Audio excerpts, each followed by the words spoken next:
Over to Goldsworthy. He shoots. He scores! Ah, yes, the great sounds of Minnesota hockey. And there's a brand new hockey program in town. It's the Minnesota Wild Blind Hockey Program. And with me today is Lonny Evans. He's going to talk about the blind hockey program, how you can get involved, and he's going to tell us a little bit more about this brand new initiative from the Minnesota Wild. And a big thank you for the Hendrickson Foundation for being a contributor of and supporter of Minnesota Wild Blind Hockey. The Hendrickson Foundation's mission is grow the game of hockey in Minnesota by being inclusive to individuals with mental and physical disabilities. Now let's talk some hockey with Lonny Evans. Welcome to Blind Abilities. I'm Jeff Thompson. I'm at State Services for the Blind here in Minnesota in the St. Paul area, and I'm with Lonny Evans, and he's representing the Minnesota Wild with the Minnesota Wild Blind Hockey. How are you doing, Lonny? Doing very well, thanks, Jeff. How are you? I'm doing good, thank you. This is exciting. When I first heard about this I heard about blind hockey out east, and there's a few teams that are doing it, and interviewed Liz Botner, and she's a goalie out there. And she said, well, maybe you should start getting it in Minnesota. And lo and behold, all of a sudden I saw on the news, all of a sudden there was an announcement of Minnesota Wild introducing blind hockey to Minnesota area. Yeah, it is really exciting. Recently, a couple of the coaches and myself went out to Pittsburgh, and we were able to interact with folks and observe a blind hockey summit. And as you referenced, there are several teams out of the East Coast area, and of course Canada's been doing it for a long time, but no real representation here in Minnesota. And the idea that the state of hockey doesn't have blind hockey, there's some really good folks in that organization, Minnesota Hockey and elsewhere, that decided, we need to do something about it. And so we had our kickoff a couple weeks ago. Oh, wow. It was a good turnout. Yeah, we had probably just under 20 players come out. And then we also had great representation. We had Orono High School, had some of their boys and girls players come out. We had some volunteers as teachers. They had their students on the ice. And so it was really a neat mix of people coming together. And we had a wonderful first time on the ice together. It's such a great opportunity for everybody to learn. You got people who are blind out there, probably breaking through a barrier an expectation that they never thought they would have the opportunity to do, and other people learning that what possibilities people with a visual impairment can do. Yeah, I agree. I think the idea of attacking the barriers that either we put up ourselves and or that others put on us is really important. And so the hockey is a great end-all, but I believe that in the end, it will prove to be more than hockey, that it can be a real springboard for other things in life, social, just, confidence. Enjoying the sport as a way to do all that thing I think it's a really neat combination. Yeah, I agree. I think it's a great vehicle for breaking down those limited expectations that society puts upon people with a disability. And this is just another way of, sure enjoyment I used to play myself. So I was thinking to myself, now hockey, let's just switch this over. This is what went through my head. How do you play? What are the rules? Are they the same? Is the puck the same? Is the sticks? Can you explain it to us? Sure.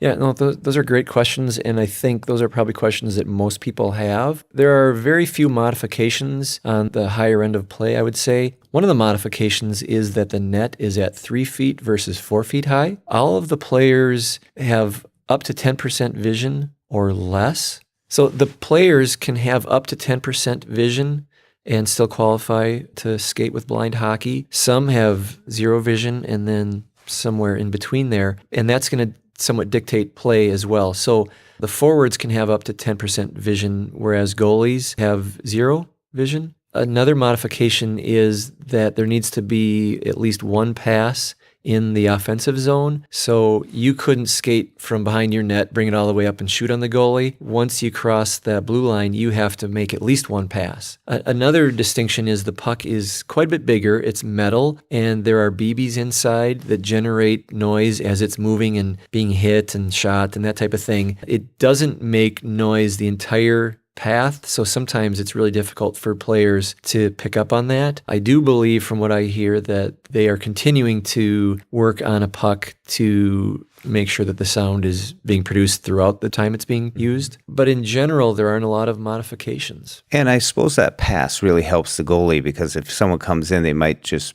be able to determine that someone's coming down the left side, but once you pass it, that sound of someone catching the pass gives the goalie a good chance of bearing down on the location. Yes, absolutely. If you were to stand behind a net and watch a goalie, you can see them absolutely reacting to that sound, but then there's that difficulty of when that sound isn't coming, and you can imagine how difficult that is. So the goalies have a really tough position, and it's amazing to see what goalies with some experience can do, and it's really fun to see them make that save. Whether goalie or defense or forward, I have great admiration for the skaters, and that's not because I came into it with low expectations or wanting to dumb it down, but I just know from my own experiences that if I were to have some kind of an issue with my hearing or sight, that would really change it for me. And so I guess not starting at a point of low expectations, but my admiration for people has really taken off as I've been able to get out there and experience it with people. Now, this isn't just for people who have played hockey before who want a second chance at it or get out there. This is for people who are visually impaired that want to experience hockey, skating. And so they're coming in at all levels. Yeah, they really are coming in at different levels and experiences and different ages. So right now, having one team, we run the gamut from younger elementary kids to folks that are probably in their 50s and everybody in between. Some who've skated in the past, maybe before they lost their vision. Others who a couple weeks ago was their very first time on the ice. Oh, wow. And that's where, like you mentioned, the students from the high schools and stuff coming out and volunteering and offering some help, that's where they get an opportunity to give assistance and learn from them too. Yeah, I think the opportunities for awareness are great on both sides of that equation. And I thought the bonding that took place between or amongst everybody was amazing. And I think that's going to continue to be a real highlight of what we do, especially early on. One of the neat things that I've experienced is seeing kids who came in and maybe relied on two volunteers, one on either side, as they leaned heavily into a stick to keep their balance. 2-3 practices later are now skating on their own, and the body language just tells you the confidence as well as the big smile on the face. So I think over time, the idea of having a lot of volunteers but phasing out the numbers will take place as people gain confidence and experience, and they don't have other people doing it for them. They are skating, they are doing it for themselves. And I like to think of the other volunteers and coaches, we're partnering with each other to do this. A fun experience for me, and another kind of great equalizer, was I skated up to one of our newer skaters a few weeks ago, and I asked her if there's anything I could do. Is there anything that she would want me to do to help out? And she said, well, could you grab the jersey on my left side? So I agreed, and I skated over and I grabbed a handful of jersey, and she said, Coach Lonny, that's my right side. So we can always learn from others, and certainly that's the case for me. But it was a great time, just another big smile. We're out here having fun on the ice, and at that time, what could have been better? Lonny, when you first heard about this and the Wild getting involved, how did that happen? Sure. My first invitation to get involved with blind hockey came a few months ago. I had been working late one night, stopped in at a store and checked an email message, and it was from a friend of mine from Minnesota Hockey, Tony Gillen, and she asked me if I was still interested in getting back into hockey, and I said absolutely, and her message was, well, that's wonderful because I want you to be part of helping us start Blind Hockey Minnesota. It really struck a chord with me because I'd worked with Tony, working with other folks with disabilities through the years, and loved all of it. But this was also really personal to me, as my grandfather had lost his vision when I was younger. And I was able to do a lot of things with my grandfather. Actually, he wanted to go fishing, and I would be the one who, as a middle schooler, would take the boat out and we go fishing. And I would take him to different events for folks who happened to be blind, and a bunch of things like that through the years. And so it was just very personal for me on that level, as well as knowing the impact that hockey can have on folks. I couldn't wait to jump on board. And you have, if you may, have another personal story about someone with a disability that started playing hockey as well. Yes, absolutely. Our daughter, Elena, was adopted from Russia. She went from the hospital to the orphanage due to a birth condition where both of her legs were not weight-bearing. So after we heard about Elena and pursued her, she came home at 3.5, and a couple months after she arrived here in the U.S., she had both feet amputated at Shriners Hospital, healed up that summer, and then took her first steps ever as a almost 4-year-old the day after 9/11. And it was about 2 years later that she was the only girl on her all-boys mite hockey team out in Minnetonka. And Elenas started skating, and that just kind of took off for her love for hockey. And she's flourished on and off the ice since then.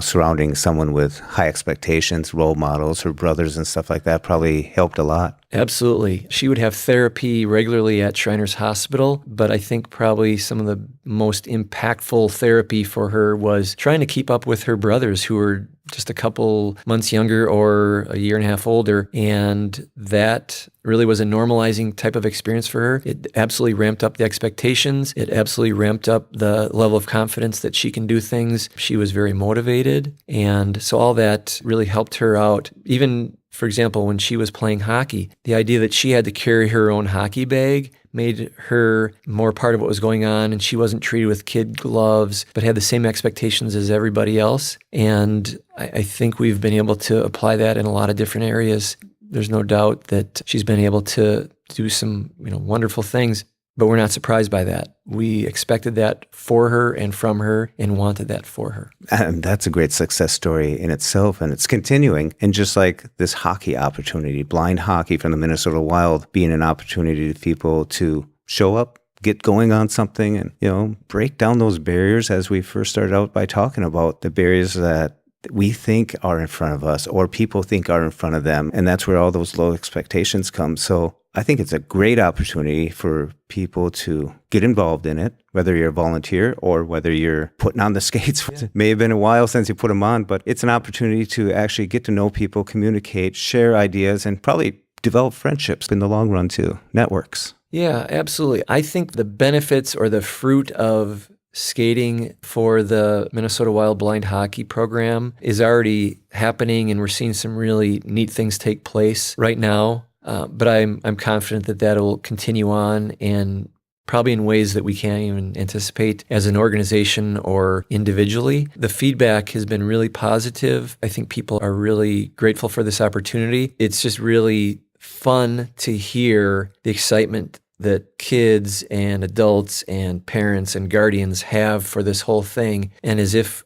any of us needed any other motivation, to see those smiles and to hear the excitement about doing this is just amazing. And I think we're just scratching the surface here. Well, this is a great opportunity. Lonny, can you tell people who are interested in this or want to learn more about Minnesota Wild Blind Hockey where they can go to find more information? Yes. If you go to mnspecialhockey.org, there is a link to blind hockey specifically, and you can sign up as a skater, as an individual volunteer, or as a volunteer team. And that would be like the high school players that came and joined in. Yes, yep, absolutely. So we have got some high school kids. We've got a bantam team coming soon. I've got some friends who skate in the Adult Hockey Association who have signed up as a team. And so we want to encourage entire teams to come out, but would also love to have individual skaters come and join us on the ice. Well, Lonny, I want to thank you and the Minnesota Wild for creating this opportunity for everybody. And I think it's a great thing, especially here in Minnesota. Remember, a miracle on ice, right? Yes, I have to tell you, when we were out in Pittsburgh, people heard we were coming, so I think there's a real sense of family. So people knew we were coming, representing Minnesota, and were welcoming us. And we were also getting a lot of, what took you so long? Or it's about time. And state of Minnesota, state of hockey, what took so long? So there was some great teasing that way. But we talk about expectations as far as skaters and individuals and people with a disability or no disability. And so I think it's kind of funny, but also I think it's kind of telling that there's an expectation that Minnesota would be doing something like this. And so I can't say enough about the Minnesota Wild, and they are just so supportive and putting so much behind this. I think it says a lot about the organization, about the people there, and their buy-in and their desire to see people of all abilities be able to participate at some level in the wonderful game of hockey. Well, there's no time like the present, right? Absolutely. Would love to get more folks out there. So I thank you for the opportunity to spread the word, and thank you for the way that you are helping us to promote this and get the word out. Thanks, Lonny. And we'll put the link in the show notes too. So if you click down below, you'll be able to get right to that website and volunteer, join. And if there's anybody that you know who is visually impaired that you think this would be something that they would enjoy, let them know. So share it out there, folks. Perfect.